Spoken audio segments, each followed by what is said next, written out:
العظيم.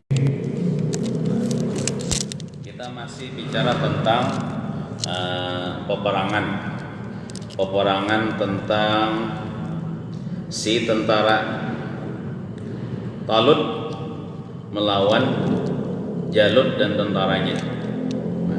Allah Ta'ala berfirman dalam ayat yang kita baca tadi, fahazamuhum biiznillah, maka mengalahkan mereka itu si Talut dan tentaranya, orang yang beriman ya, daripada kalangan Bani Israel.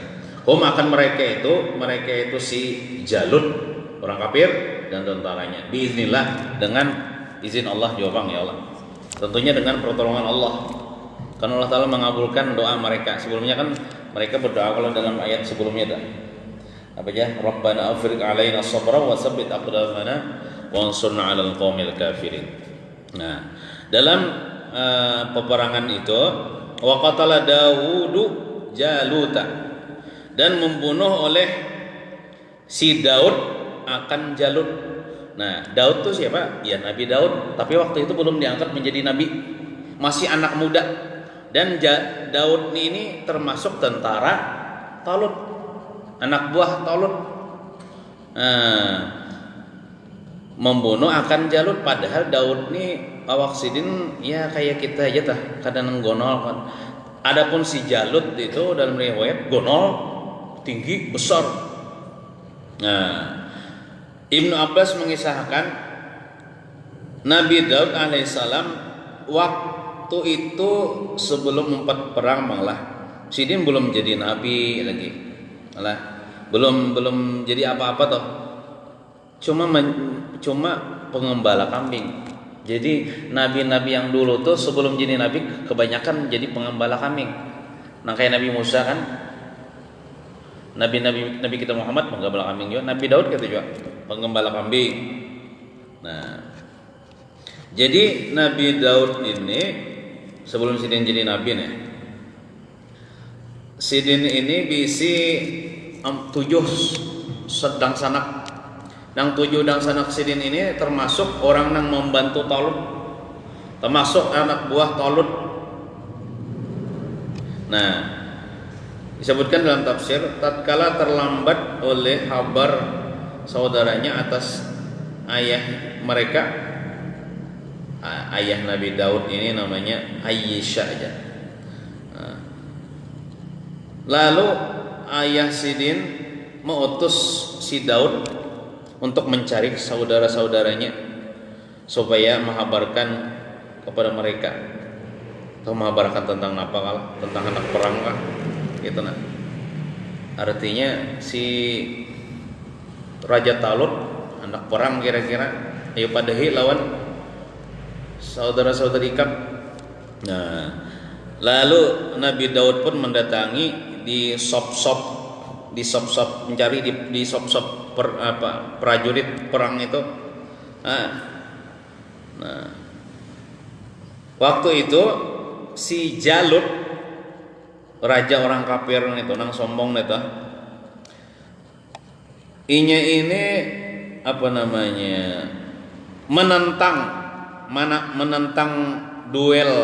Biasanya kalau di zaman-zaman bahar itu kan, sebelum antara prajurit ini dengan prajurit ini, sebelum perang ada dulu seikong keluar duel maut dulu berdua. Kayak itu biasanya kayak itu sampai mati. Siapa kan misalnya, anggaplah Ahmad misalnya, dari kaum muslim Ahmad di Sorong berdulu. Kadang nang bapak pantunan tuh ada dasar bujur mencabut pedang. Misalnya dari kelompok sana ada seikong, oh duel maut dulu sampai mati, hanyar kena nang perang itu, ibaratnya tuh pembukanya lah, pemanasannya lah. Itu. Jadi si Jalut ini menantang daripada orang beriman untuk keluar menampakkan diri untuk ya duel maut lah. Ujar si Jalut, wahai Bani Israel, jikalau kalian atas kebenaran, kalau memang kalian orang-orang yang dijaluk kebenaran, ayo siapa di antara kalian nang wani menghadapi aku berduaan aja nah. Kita berduaan duel maut. Kada nang waninya. Ngapa genol awaknya? Kenal pokoknya kayak nang raksasa teman kenal pada orang mengenalnya. Nah, jadi Nabi Daud ini waktu itu belum jadi nabi lah. Berkata kepada saudara-saudaranya, jadi tetamu di waktu itu lawan saudara-saudara kan ada 7 ikong saudara Nabi Daud yang termasuk anak buah Talut nih. Adakah di antara kalian yang wanita menghadapi kalau dalam bahasa Arab man yakhruju ila hadzal aqlab, siapa nang wani keluar menghadapi sini yang kulub nih. Kulub ini maksudnya orang kada bersunat. Jadi si Jalut itu kada bersunat. Kan orang kafir ya Allah. Jadi bersunat itu mulai bahari ya. Orang kita beriman ini bersunat. Mung kada beriman biasa kada bersunat kayak orang-orang Nasrani kan, orang Cina nya kada bersunat. Kita orang Islam bersunat. Siapa nang menghadapi orang nang kulub tuh ujar lalu diaman Bani Israel nang beriman tuh diam kada dedang waninya. Lalu si Daud pergi pulang ke jihad Sof.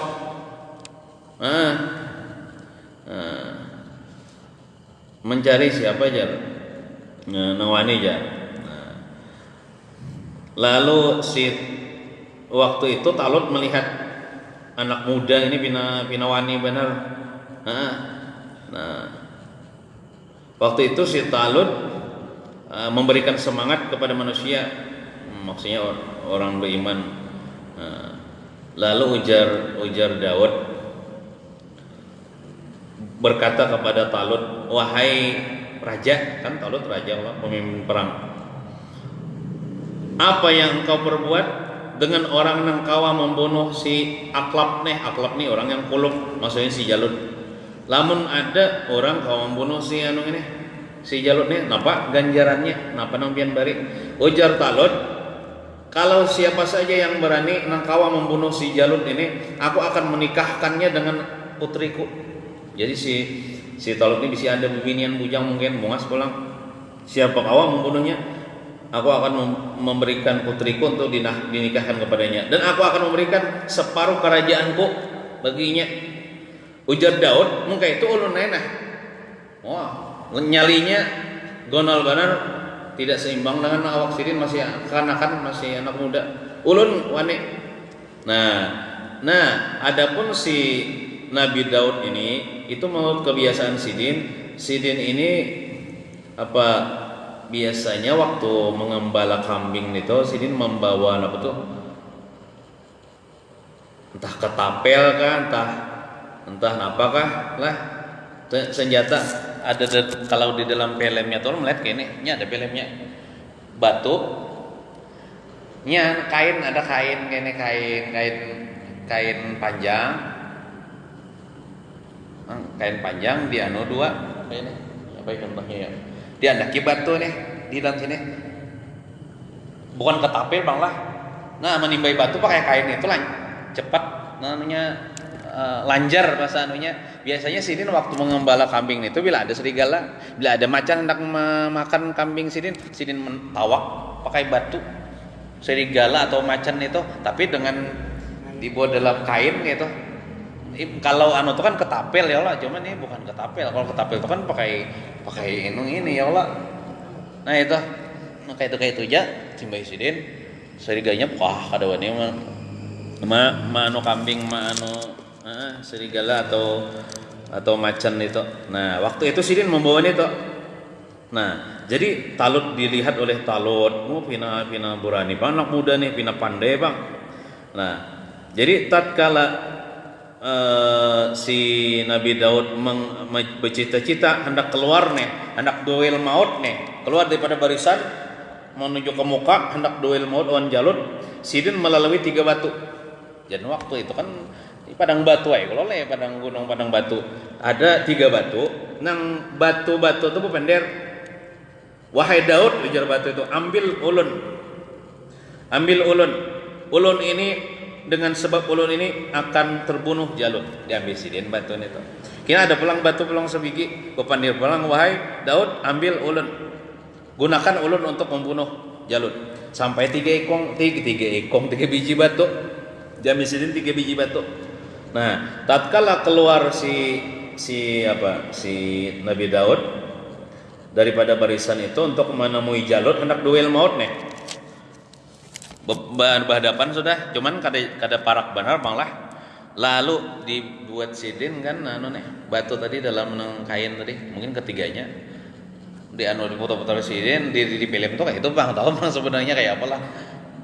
Ditimbai sidin, sekalinya batu ini tuh melacong, ya Allah, dengan derasnya mengenai dada si Jalut sampai tembus, bahkan tembusnya itu tembus ke belakang, bahkan membunuh 30 orang prajurit si Jalut. Harta daripada piloro nih batu ya, tembus kalau robohai si Jalut nang gagah perkasa tadi, batu tembus pulang ke belakang, membunuh pulang batu itu akan 30 prajurit si Jalut mati 30. Wah, luar biasa tak. Nah, lalu Allah Ta'ala pun mengalahkan, Allah Ta'ala juga mengalahkan ya Allah akan tentara Jalut, dan si Jalut pun tersungkur dan mati. Nah, jadi orang tuh wah terkagum-kagum, anak muda ini luar biasa, kau membunuh si Jalut menggenol nih. Nah, lalu bukan cuma itu, dibawa si Nabi Daud tadi, si mayat Jalut tadi mau diirit sidin, para kaum angkat kalau barat diirit sidin, lalu dilempar sidin di hadapan Talut. Nah, Tuhan, ulun sudah membunuh. Senang aja bubuhan Bani Israel nih, karena si Daud kau membunuh musuh nih. Senang tentara Bani Israel, dan mereka itu pun memenangkan peperangan. Apa? Kayak itu bila pemimpinnya tuh sudah mati, itu biasanya nang prajuritnya tuh tunduk kayak sudah, pemimpinnya sudah mati. Nang lain itu kalah ya sudah, tunduk kayak sudah, pemimpinnya sudah mati. Nah, lalu selamat kau membulikan ke kampung membawa harta ghanimah. Lalu datang si Daud kepada Talut menagih janji, wahai Tuhan, luluskan olehmu akan daku akan sesuatu yang pian janjikan. Pian tadi kan berjanji bila kau membunuh si Jalut, pian nak mengawinakan ulun lawan anak pian dan memberikan separuh kerajaan pian, karena jadi raja kalau si Talut nih. Nah, lalu dikawinakan Sidin lawan anak Talut Nabi Daud nih. Lalu diberikan separuh kerajaan, menjadi minanto pulang ya Allah. Jadi beri separuh kerajaan si Talut nih kepada Nabi Daud sebagaimana yang dijanjikan nih. Lalu selama 40 tahun. Nah, imbah selama 40 tahun meninggal dunia si Talut. Nah, siapa lagi yang mewarisnya kepada Nabi Daud kan? Bintuha meninggal. Lalu bubuhan Bani Israel pun datang kepada Daud, wahai Daud, separuh raja berarti lagi ini separuh raja belum lagi. Karena sudah diberi separuh kerajaan ya, berarti separuh raja belum sepenuhnya jadi raja, tapi sudah meninggal Bintuha. Nih Bintuha pian nih sudah meninggal, Talut nih. Siapa lagi mau pian menggantikan jadi raja? Iya aja Nabi Daud. Lalu mereka pun memberikan sepenuhnya kerajaan, melantik akan Nabi Daud. Lalu Nabi Daud pun menguasai sepenuhnya, ada lagi separuh kerajaan. Nah, selama 7 tahun pulang berkuasa. Kemudian setelah itu Nabi Daud pun meninggal dunia. Akhirnya kan Nabi Daud bisa anak lah. Siapa anak Nabi Daud, siapa tahu? Nabi Sulaiman. Nabi Sulaiman itu kan itu mewaris kerajaan Abbasidin. Warisan. Adapun Nabi Daud ini Sidin bukan mewaris, tapi memang jerih payah Sidin. Kan dengan membunuh si Jalut tadi. Adapun Nabi Sulaiman itu warisan kerajaan Abbasidin. Jadi Nabi Sulaiman bin Daud gitu. Nah, gitu. Nah, di dalam hadis itu dalam ayat itu kan Allah Ta'ala berfirman pulang, wa atahu Allahul mulka wal hikmata wa 'allamahu mimma yasha. Itu kalau dalam ayat yang kita baca tadi. Dan Allah Ta'ala pun memberikan akan dia Nabi Daud akan kerajaan. Jadi raja Nabi Daud, tapi selama 7 tahun setelah meninggalnya Talut. Sidin jadi raja memerintah selama 7 tahun. Habis itu Sidin meninggal kan. Sidin itu merajai, menguasai, memimpin Bani Israel dari timur sampai barat di Baitul Maqdis di Yerusalem, di Palestina bahari kan. Wal hikmata, bukan cuma diberikan kerajaan, wal hikmata, al hikmata itu an-nubuwah tafsirnya, juga dijadikan seorang nabi. Nabi Daud itu bukan cuma raja tapi diberikan juga pangkat nabi. Sesudah meninggalnya Nabi Samuel, ada di zaman itu kan Nabi Samuel kan kemarin yang menghabarkan kepada Bani Israel ikam kina akan diberi pemimpin namanya Talut. Ya kalau itu Nabi Samuel. Nabi Samuel meninggal, lalu diangkatlah Allah Ta'ala mengangkat Nabi. Ini kayak itu bila Nabi itu bahari itu meninggal ada pulangnya. Kan kayak zaman sekarang kan, bila ada wali misalnya wali meninggal, ada kena yang di bawahnya naik pulang menggantikan pangkat itu. Misalnya wali siapa misalnya meninggal ya Allah, ada yang di bawahnya naik menggantikan pangkat itu, pangkat kewalian itu. Nah gitu. Jadi sebelumnya tidak pernah terkumpul di suku Bani Israel itu 2 pangkat ini, pangkat raja dan nabi. Sebelumnya kada pernah, sebelum Nabi Daud, sebelum Nabi Sulaiman kada pernah. Jadi bila jadi raja aja, bila jadi nabi aja kada ada. Nah, adapun Nabi Daud dan Nabi Sulaiman ini Sidin memulai di zaman Sidin berdua memegang pangkat nabi lawan pangkat raja. Nabi Sulaiman Sidin juga pangkat nabi dan pangkat raja. Sebelumnya kan pernah. Bila jadi nabi aja kada jadi raja. Bila jadi raja aja kada jadi nabi. Nah, menurut dalam tafsir itu. Nah, wa 'allamahu mimma yasha, tadi kan Allah Ta'ala juga melajari akan Nabi Daud dari sesuatu yang Allah kehendaki. Contoh tafsirnya seperti sini membuat baju besi, karena mukjizat Nabi Daud itu melemahkan besi. Besi itu seperti adonan roti. Bahkan Sidin sebelum jadi raja itu selain mengembala kambing, Sidin berjualan baju besi di pasar. Gitu. Nabi Daud. Bahkan ada riwayat yang mengatakan, bukanlah, itu kan Sidin belum jadi nabi Belum jadi nabi itu memang mengembala kambing. Kalau belum jadi nabi itu belum ada mukjizat. Pas sudah ada jadi nabi, diberikan mukjizat kenabian, Sidin kawa melemahkan besi. Sehingga Sidin membuat baju besi, Sidin ke pasar berjualan besi pada raja. Jadi Sidin raja, sini ambil contoh lah. Sidin pejabat negara, Sidin raja, tapi Sidin kadang makan daripada gaji. Kira-kira bisa juga Sidin kadang ambil gaji. Memang Sidin ikhlas jadi presiden lah. Atau misalnya gaji aja cuman disedekahkan pakai miskin. Ada untuk makan Sidin kadang makan dari gaji itu, tapi Sidin berjualan baju besi ke pasar.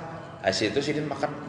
Nah, lain pejabat sekarang kan makannya dari tunjangan, dari gaji ya kalau bahkan ada mencari lagi. Nah ini Sidin walaupun sudah jadi raja, jadi pemimpin, Sidin kada sopan ke pasar berjualan. Nah ada pian wah ini lamlet bupati berjualan sayur, berjualan apa iwak di pasar adalah.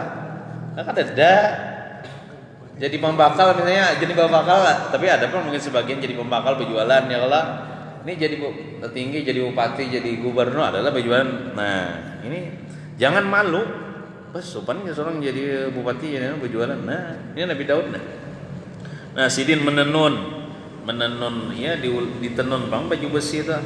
Dan bahkan Sidin paham tentang pandiran burung, pandiran semut, dan cara memutuskan permasalahan segala hukum. Dan ilmu itu akan diwariskan kepada anak Sidin, yaitu Nabi Sulaiman kan paham bahasa binatang, paham bahasa, bahkan bisa bahasa binatang. Mana hebatnya Nabi Sulaiman orang Nabi kita?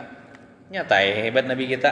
Coba kita bandingkan. Bukan membandingkan yang memandahkan ini karena bagus beratan mulia. Cuman Nabi Muhammad itu lebih daripada Nabi Sulaiman. Coba Nabi Sulaiman kan Sidin paham bahasa binatang, bahkan Sidin berpandir dengan bahasa binatang. Nabi Muhammad kan kayak itu binatangnya nang berpandir bahasa Arab kepada Nabi Muhammad. Hebat lagi kalau ketika Nabi Muhammad berjalan kemana? Ke padang pasir atau dob itu binatang kayak sejenis kadal tuh. Assalamualaikum ya Rasulullah ya. mengucapkan salam kepada Nabi dengan bahasa Arab, bukan dengan bahasa binatang. Ada unta yang diberikan beban yang berlebihan oleh petuanannya, lalu mengadu kepada Rasulullah, wahai Rasulullah, tolong ulun, wahai Rasulullah, ulun dizalimi, ulun, ampun ulun nih, padahal kayaknya jangan memberikan beban yang lebih. Bahasa Arab dia ngomong sama Rasulullah, bukan bahasa binatang. Banyak kayak lagi kejadian-kejadian mujizat Nabi nih, artinya kan hebat Nabi Muhammad ini daripada Nabi Sulaiman nih. Bahasa Arab bukan bahasa binatang lagi. Binatangnya menuruti bahasa Nabi Muhammad, bukan Nabi Muhammadnya menuruti bahasa binatang. Gitu. Ini sedikit lah. Wallahu a'lam bishawab. Mudah-mudahan dengan berkat kita membaca Quran dan memahami tentang maknanya, dan mudah-mudahan kau mengambil hikmahnya dan mengamalkannya, mudah-mudahan kita selamat dan dapat rahmat Allah Ta'ala dunia wal akhirah. Amin ya rabbal alamin. Wassallallahu ala sayyidina Muhammadin wa ala alihi wa sahbihi wasallam. Alhamdulillahi rabbil alamin. Taqabbalallahu minkum.